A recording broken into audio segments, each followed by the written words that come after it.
ഏവരെയും പുതിയൊരു വീഡിയോയിലേക്ക് ഞാൻ സ്വാഗതം ചെയ്യുകയാണ്.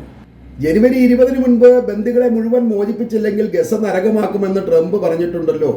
അതിനു മുൻപ് കാലിഫോർണിയയിലെ ലോസ് ആഞ്ചലസ് മുഴുവൻ കത്തി നശിച്ചല്ലോ എന്ന് പത്രക്കാർ നെതന്യാഹുവിനോട് ചോദിച്ചപ്പോൾ, അഥവാ ബന്ദിമോചനത്തിന് ഹമാസ് വഴങ്ങിയില്ലെങ്കിൽ ഗസയിലേക്കുള്ള മാനുഷ്യ സഹായത്തിന്റെ തോത് വെട്ടിക്കുറച്ച് ഗസയെ പൂർണ്ണ ഉപരോധത്തിലാക്കുമെന്നാണ് ട്രംപ് പറഞ്ഞത് എന്നാണ് നെതന്യാഹു അതിനെ ന്യായീകരിച്ചത്.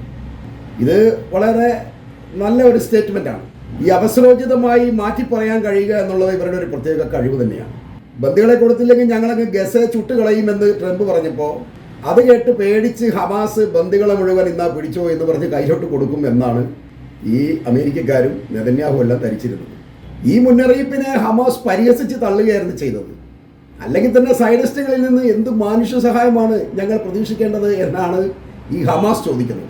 സൈഡിസ്റ്റ് ഭീകരർ ഞങ്ങളുടെ കുടുംബത്തിലുള്ള എല്ലാ സ്ത്രീകളെയും കുട്ടികളെയും ആക്രമിച്ച് കൊലപ്പെടുത്തി വീടുകൾ ഇല്ലാതാക്കി പട്ടിണിക്കിട്ടിരിക്കുകയാണ്. സൈഡിസ്റ്റുകളിൽ നിന്നും ഇതിനപ്പുറം ലോകം പ്രതീക്ഷിക്കാൻ ഒന്നുമില്ല. ഇപ്പോൾ ഞങ്ങളുടെ ആളുകൾ ഇലകൾ ഭക്ഷിക്കാൻ ശീലിച്ചു കഴിഞ്ഞു. അതുകൊണ്ട് ഞങ്ങൾക്കെതിരായി അമേരിക്കയോ ഇസ്രായേലിനോ ഒന്നും ചെയ്യാൻ കഴിയില്ല എന്നാണ് ഹമാസ് പറഞ്ഞത്. ഈ ഉപരോധം നെതന്യാഹുവിൻ്റെ പോക്കറ്റിലിരിക്കട്ടെ എന്നാണ് ഹമാസ് ഇതോടൊപ്പം കൂട്ടിച്ചേർത്തത്. നിങ്ങൾ വെറുതെ ഹമാസിനെ ഭീഷണിപ്പെടുത്താമെന്ന് വ്യാമോഹിച്ച് ബന്ദികളെ കൊലയ്ക്ക് കൊടുക്കാതെ അവരുമായി ഒത്തുതീർപ്പിന് ശ്രമിക്കൂ എന്നാണ് ഇസ്രായേലിലെ ജനങ്ങൾ നെതന്യാഹുവിനെ ഉപദേശിക്കുന്നത്. വിഡ്ഢിയായ പ്രധാനമന്ത്രി, യുദ്ധമറിയാത്ത സൈന്യവും ഇസ്രായേലിൻ്റെ ഉറക്കത്തെ ഇല്ലാതാക്കി എന്നാണ് തെരുവുകളിലെ പ്രതിഷേധക്കാർ ഇപ്പോൾ ഉയർത്തുന്ന മുദ്രാവാക്യം. അതേസമയം ഗാസ സ്ട്രിപ്പിന്റെ വടക്കേ അറ്റത്ത് മധ്യ ഗാസയിലേക്ക് ലക്ഷ്യം വെച്ച് ആക്രമണം വർദ്ധിപ്പിക്കാനാണ് IDFന്റെ പുതിയ തീരുമാനം. അത് ഈ ബന്ദിമോചനം നടന്നില്ലെങ്കിൽ ഞങ്ങൾ അങ്ങനെ ചെയ്യും എന്ന് അവർ വീണ്ടും ഭീഷണി മുടക്കുകയാണ്. ഇവരുടെ സ്ഥിരം പരിപാടി തന്നെ ഭീഷണിയാണ്. ചുമ്മാ അങ്ങ് തള്ളി മറിച്ചുകൊണ്ടിരിക്കുകയാണ്. ഇത് കേട്ട് ആരോ ഭയക്കുന്നു എന്നാണ് അവർ ധരിച്ചിരിക്കുന്നത്. ഹമാസിന്റെ മറ്റൊരു പ്രദേശം കൂടി ഞങ്ങൾ നശിപ്പിക്കുകയാണ് എന്നാണ് IDF തള്ളിമറിക്കുന്നത്. ഇത് കേട്ടാൽ ഓർക്കും ഹമാസിന്റെ മറ്റ് പ്രദേശങ്ങൾ മുഴുവൻ പിടിച്ചെടുത്തുകൊണ്ട് ഹമാസിനെ മുഴുവൻ തടവിലാക്കിയെന്ന് ഓർക്കും. സത്യത്തിൽ അവർക്ക് ഹമാസുകാരെ ആരെയും ഇതുവരെ പിടിക്കാൻ കഴിഞ്ഞിട്ടില്ല. അങ്ങനെയെങ്കിൽ അവർ വളരെയധികം കൊട്ടിക്കൊഴിച്ച് ഇക്കാര്യം ലോകത്തെ അറിയിച്ചേനെ. കുറേ കുട്ടികളെയും സ്ത്രീകളെയും ഇങ്ങനെ കൊല്ലുന്നു, അതല്ലേ ഉള്ളൂ. അതല്ലാതെ ഏത് ഹമാസുകാരെയാണ് ഇവരുടെ കൈക്ക് ഇതുവരെ കിട്ടിയിരിക്കുന്നത്? ഇപ്പോൾ ഞങ്ങൾ ഈ ഉപരോധവും ഈ ഗാസയുടെ വടക്കൻ സ്ട്രിപ്പിനെയൊക്കെ ആക്രമിക്കുന്നതാണ് ട്രംപ് പറഞ്ഞ നരകം എന്ന് നെതന്യാഹു ഇക്കൂട്ടത്തിൽ ഒന്നുകൂടി ചാർത്തിയിട്ടുണ്ട്. എന്നാൽ വടക്കൻ ഗസയുടെ ആക്രമണം ഈ ബാക്കിയുള്ള ബന്ദികളുടെ ജീവൻ കൂടി ഇല്ലാതാക്കുമെന്നാണ് ഇസ്രായേലിയർ പറയുന്നത്. ഇക്കാര്യം ഇവരുടെ സൈനിക ഉദ്യോഗസ്ഥന്മാർ തന്നെയാണ് പറയുന്നത്. കാരണം അവർക്ക് ഇതുവരെ ഹമാസിനെ തോൽപ്പിക്കാൻ കഴിഞ്ഞിട്ടില്ല. പിന്നെ മറ്റൊരു പ്രദേശത്ത് കൂടി കൂടുതൽ ആക്രമണം വ്യാപിപ്പിച്ച് കുറെ പട്ടാളക്കാരെ കൊടുക്കുമല്ല. അതോടൊപ്പം ഈ ബാക്കിയുള്ള ബന്ദികളുടെ കാര്യത്തിലും ഒരു തീരുമാനമാകും. അതുകൊണ്ട് ഇവർക്ക് വേറെ ജോലിയൊന്നുമില്ല എന്നാണ് ഈ സൈനിക ഉദ്യോഗസ്ഥൻ ചോദിക്കുന്നത്. ഈ ഹമാസിനെ തകർക്കാൻ ഇപ്പോൾ ഇസ്രായേലിന്റെ മുന്നിൽ മറ്റു ഓപ്ഷനുകളൊന്നുമില്ല. അതുകൊണ്ടാണ് അവരിപ്പോൾ ഭീഷണി ഉയർത്തുന്നത്. ഈ അമേരിക്കയുടെയും ഇസ്രായേലിനെയും ഒക്കെ ഭീഷണി ഹമാസ് ആദ്യം തന്നെ ഭയന്നിരുന്നെങ്കിൽ ഈ യുദ്ധം തന്നെ ഉണ്ടാവില്ലായിരുന്നല്ലോ. ഒക്ടോബർ 7 അവർ ഒരിക്കലും ഇസ്രായേലിനെ ആക്രമിക്കില്ലായിരുന്നു. അപ്പം അവർക്ക് അതിൻ്റെ വരുംവരായികളെ കുറിച്ച് നന്നായി തന്നെ അറിയാം. എന്നിട്ടാണ് അവർ ഇങ്ങനെ ഒരു സാഹസത്തിന് പുറപ്പെട്ടത്. അവർക്ക് ഇസ്രായേലിൻ്റെയും അമേരിക്കയുടെയൊക്കെ ശക്തി വ്യക്തമായി തന്നെ അറിയാം. കൂടാതെ അവർക്ക് ആവശ്യത്തിലധികം ആയുധങ്ങൾ ലഭിക്കും എന്നുള്ള ഉറപ്പും ലഭിച്ചിട്ടുണ്ടാകും. അതുകൊണ്ടാണല്ലോ അവർ ഇസ്രായേലിലേക്ക് കടന്നു കയറിയിട്ട് അവിടെയുള്ള കുറേ ആൾക്കാരെ കൊന്നൊടുക്കുകയും 1200 ആൾക്കാരെ അവിടെ നിന്ന് കൊന്നൊടുക്കിയിട്ടുണ്ട്. അതോടൊപ്പമാണ് 250 പേരെ പിടിച്ചോണ്ട് വന്നത് അവർക്കറിയാം. കാരണം അടുത്ത ദിവസം ഈ ഇസ്രായേൽ കയറിയിട്ട് ഗസയെ ആക്രമിക്കുമെന്ന് അറിയാമല്ലോ. അതുകൊണ്ടാണ് ഈ തടവുകാരെ പിടിച്ചോണ്ട് വന്നത്. അത് അവരുടെ ബുദ്ധിയാണ്. അതായത് ഇസ്രായേലിനെ മറികടന്നുള്ള ബുദ്ധിയാണ് ഹമാസ് ചെയ്തിരിക്കുന്നത്. അത് തന്നെയാണ് ലോകത്തിന്റെ മുന്നിൽ ഹമാസിനെ ഇത്രയധികം ഹീറോ ആക്കാൻ കാരണവും. ഇസ്രായേൽ എന്ന വലിയൊരു ആയുധശക്തിയുള്ള രാജ്യത്തെ അവരുടെ ഉള്ളിൽ കടന്ന് ആക്രമിച്ച് അവരുടെ ആൾക്കാരെ പിടിച്ച് ബാക്കിയുള്ളവരെ കൊന്ന് രക്ഷപ്പെടുക എന്ന് പറയുന്നത് നല്ല ധൈര്യം തന്നെ വേണം.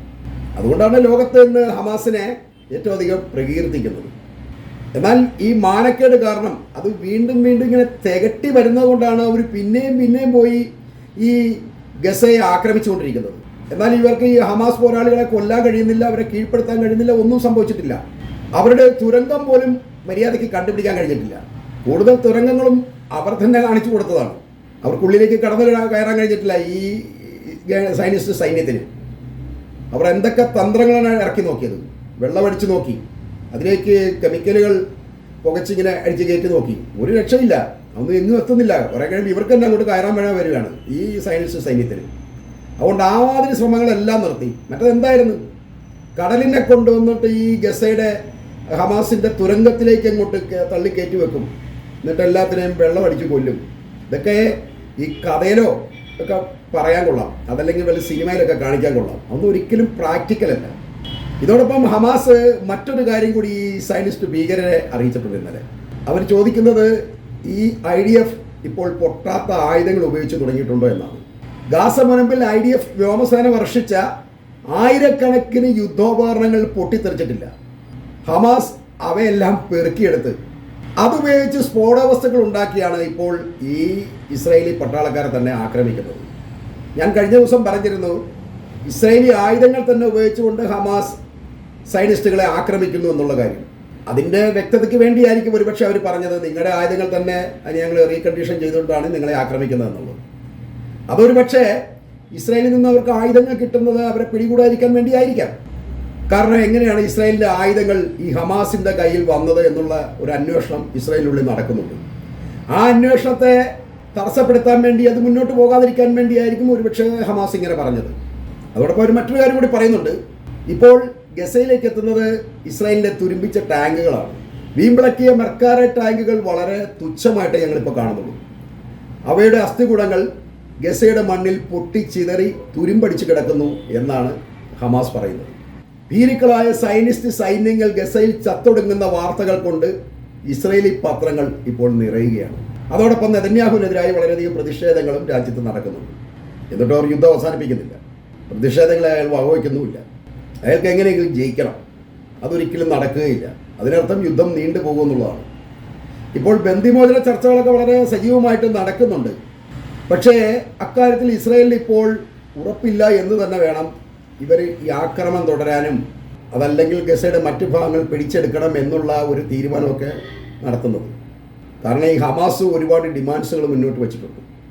അത് പലതും ഇസ്രായേലിന് അംഗീകരിക്കാൻ കഴിയില്ല എന്ന് ഞാൻ കഴിഞ്ഞ ദിവസം പറഞ്ഞിരുന്നു. അക്കാര്യത്തിൽ ചിലപ്പോൾ ചർച്ച പൂർണ്ണമാകുന്നുണ്ടാവില്ല, അവർക്ക് മനസ്സിലായി കാണുന്ന ഒരു വിഷയം നടക്കില്ല എന്നുള്ളത്. എന്നാൽ ബന്ദിമോചന ചർച്ചകളിൽ പുരോഗതി ഉണ്ടെന്നാണ് ഖത്തറും അമേരിക്കയൊക്കെ പറയുന്നത്. പക്ഷേ ഇസ്രായേൽ അക്കാര്യത്തിൽ 100% വിശ്വാസമില്ല, ഹമാസിന് വിശ്വാസമില്ല. ഹമാസിനല്ലേ തന്നെ വിശ്വാസമില്ല. കാരണം അവർക്കറിയാം ഇവന്മാർ ഈ ഗന്ധികളെയും കൊണ്ട് രക്ഷപ്പെട്ട് കഴിഞ്ഞാൽ വീണ്ടും ഗസയെ ആക്രമിക്കും എന്നുള്ള കാര്യം. അത് ലെബനോൻ്റെ കാര്യത്തിൽ തന്നെ നമുക്ക് ഉറപ്പല്ലേ. ലെബനോനുമായിട്ട് ഒരു വെടിനിർത്തൽ കരാർ ഉണ്ടാക്കിയതിന് ശേഷം അവർ ലെബനോനെ വീണ്ടും ആക്രമിച്ചുകൊണ്ടിരിക്കുകയാണ്. അത് ഈ 26-ാം തീയതി ആ കരാർ അവസാനിക്കുകയാണ്. ഇവർ തമ്മിലുള്ള ആ ഒരു യുദ്ധവിരാമ കരാറുണ്ട്. അതിനുള്ളിൽ സൈന്യം മുഴുവൻ പിൻവലിയണം എന്നാണ് പറഞ്ഞത്. പക്ഷേ ഈ ഇസ്രായേൽ പറഞ്ഞു ഞങ്ങളുടെ സൈന്യം വീണ്ടും അവിടെ തുടരും. അപ്പോൾ ഹിസ്ബുള്ള പറഞ്ഞു അങ്ങനെയെങ്കിൽ ഞങ്ങൾ വീണ്ടും നിങ്ങളെ ആക്രമിക്കും. അതുകൊണ്ട് 26-ാം തീയതിക്ക് മുന്നായിട്ട് മുഴുവൻ സൈന്യത്തെയും ഇസ്രായേൽ പിൻവലിക്കും എന്നാണ് പുതിയ വാർത്തകൾ വരുന്നുണ്ട്. ഏതായാലും ദുർബലമായി സൈന്യവും തുരുമ്പിച്ച ആയുധങ്ങൾ കൊണ്ട് ഗസയിൽ ഇനി നെതന്യാഹുവിന് അധികം നാളെ പിടിച്ചേക്കാമെന്ന് കഴിയില്ല. അയാൾ തളരുകയാണ് മനസ്സുകൊണ്ടും ശരീരം കൊണ്ടും. ഈ വാർത്ത ഞാനിവിടെ അവസാനിപ്പിക്കുന്നു.